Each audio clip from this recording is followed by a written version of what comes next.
Welcome to 60 Skills. Today's topic is training tools for clairvoyance. What are some good clairvoyance training tools? Well, first of all, when you do your single-pointed concentration exercises, you typically want something you can hold on to. For example, I prefer a small set of children's blocks.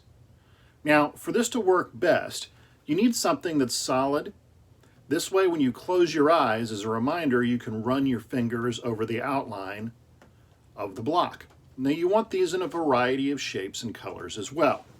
So, a child's what we call sorting tool, or a set of blocks that you put into shapes, works pretty well. Now, you want these in a variety of colors and shapes. So something like this works pretty well too, as we already had a square, a triangle,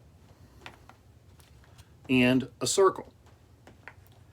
Now, anything more complicated than this in the beginning is generally not very good for the purpose of learning.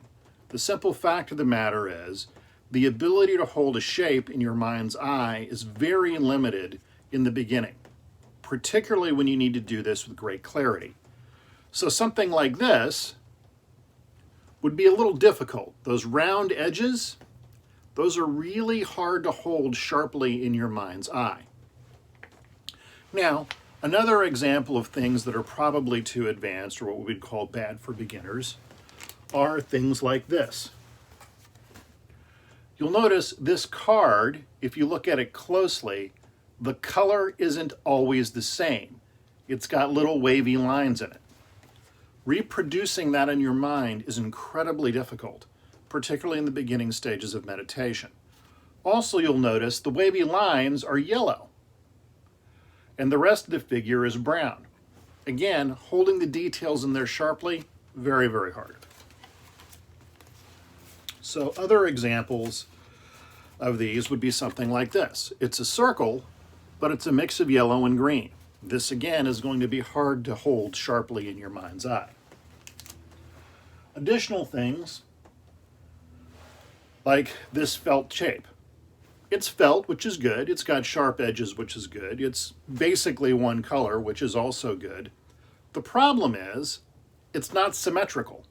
You see, these lines are different lengths. Because of this, holding this shape sharply in your mind without it floating around on you is going to be very, very, very hard. So when you work with your clairvoyance training and you're generating these images in your mind, particularly in the beginning, you want something like a shape sorter, where you're dealing with basic shapes, where everything is the same size, and the colors are exactly uniform across the whole object. This is good. Cards, on the other hand, can make us an acceptable substitution. The issue is, if you're using a card of a picture like this white triangle, holding that in your mind doesn't work so well because there's nothing to touch with the edges of your hand as a reminder. Likewise, this black dot doesn't work too great as well for the same reason. It's still better than trying to use something as complicated as this multicolored triangle, but it's a second choice. So finally, I'm going to talk about something that you should also keep in mind: the value of a good face mask. Now, I prefer the ones that have a little bit of space and an air pocket in them because it's more comfortable over time.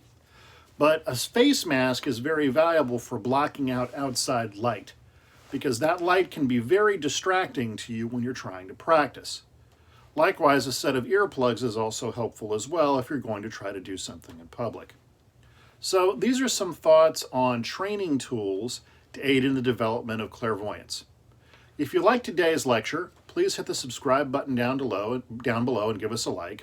And if you'd like to learn more about the specific skills involved, you can go to SixtySkills.com or check the details down below in the video. Be well.